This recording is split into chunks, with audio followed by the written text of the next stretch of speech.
জয় যিশু। আজকে আপনাদের সঙ্গে আরেকটি বাক্য শেয়ার করব, আশা করি আপনাদের ভালো লাগবে। তো চলুন যিশায়ের আমরা 41-এর 10 থেকে 14 পর্যন্ত পড়ে শোনাবো। তো প্রভু বাক্য এখানে কি বলছে?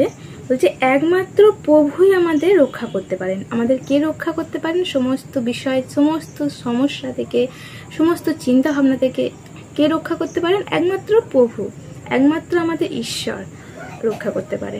তো এখানে প্রভু কি বলছে?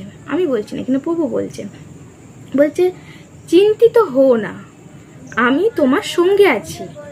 প্রভু বলছে চিন্তিত হও না, আমি তোমার সঙ্গে আছি। ভীত হবে না, আমি তোমার ঈশ্বর, ভয় পাবে না। প্রভু বলছে আমি তোমার ঈশ্বর, ভয় পাবে না। আমি তোমাকে শক্তিশালী করব, আমি তোমাকে শক্তিশালী করব, তোমাকে সাহায্য করব, তোমাকে আমার ভালো দক্ষিণ হস্ত দিয়ে সমর্থন দেব। প্রভু এখানে প্রতিজ্ঞা করছে। প্রভু বলছে তোমাকে সাহায্য করব, তোমাকে আমার প্রভুর হাত দিয়ে, প্রভুর ভালো দক্ষিণ হস্ত দিয়ে তোমাকে সমর্থন দেবে, সব সময় ধরে রাখবে। তারপরে 11 পদে কি বলছে?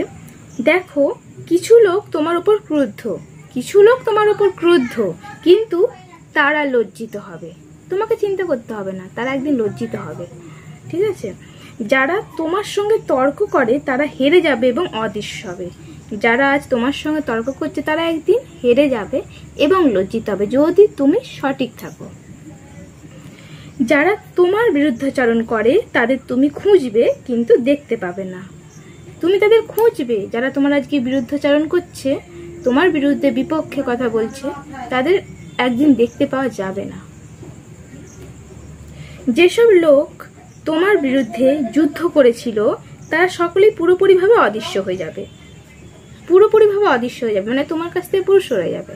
তুমি সঠিক, তখন সে যখন জানতে পারবে তখন সে তোমার সাইড থেকে সরে যাবে, তখন সে আর তোমার সঙ্গে তর্ক করবে না।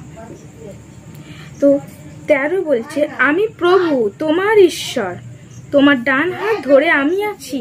প্রভু বলছে আমি তোমার ঈশ্বর, আমি তোমার ডান হাত ধরে আছি এবং আমি তোমাকে বলি ভীত হবে না। এবং প্রভু তোমাকে বলছে ভীত হবে না, তোমাকে আমাকে বলছে ভয় পাবে না। প্রভু তো আমাদের সঙ্গে আছে, আমরা ভয় পাবো কেন? তো আমি তোমাকে সাহায্য করব। প্রভু আবারও বলছে, প্রভু বলছে আমি তোমাদের সাহায্য করব। 14 কি বলছে? মূল্যবান জিহুদা ভীত হবে না, মূল্যবান জিহুদা ভীত হবে না, ভয় পাবে না। আমার প্রিয় ইসরায়েলের লোকেরা ভয়চকিত হবে না। আমি সত্যি তোমাদের সাহায্য করব। প্রভু আবারও বলছে আমি সত্যি তোমাদের সাহায্য করব। প্রভু নিজেই ওইসব বললেন। কে বলল? দেখলেন, আমি বলিনি, প্রভুই বলছে। প্রভু নিজেই ওইসব বললেন। ইসরায়েলের পবিত্রতম ঈশ্বর, কোথাকার পবিত্রতম? ইসরায়েলের পবিত্রতম ঈশ্বর, যিনি রক্ষাকর্তা, তিনি এসব বলছেন। যিনি রক্ষাকর্তা, যিনি আমাদের পরিত্রাণদাতা, যিনি আমাদের জীবনদাতা, যিনি আমাদের সব কিছু তিনি আমাদেরকে প্রতিজ্ঞা করছেন সমস্ত সময় আমাদেরকে রক্ষা করবেন।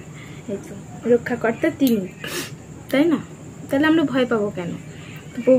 প্রভু বিষয়ে আমরা আরো ধ্যান করব, আরো বাক্য পড়ব, আরো মজবুত হব, তবেই না আরো আমরা অনেক কিছু জানতে পারবো। তো আমরা চিন্তা কেন করব? যারা ঈশ্বরকে ভালোবাসে তারা চিন্তা করবে না, তারা ভয় পাবে না। প্রভু নিজেই বলছে চিন্তিত হও না, ভয় পেও না, আমি তোমার সঙ্গে আছি। বাক্যটি ভালো লাগলে অবশ্যই একটি লাইক করো, কমেন্ট করো, আর কমেন্ট করে জানিও, আর প্রভুকে ভালোবেসো। তোমরা ভালো থেকো, প্রভু যিশুর নামে তোমার পরিবার, তুমি সবাই ভালো থেকো। সকলকে জয় যিশু।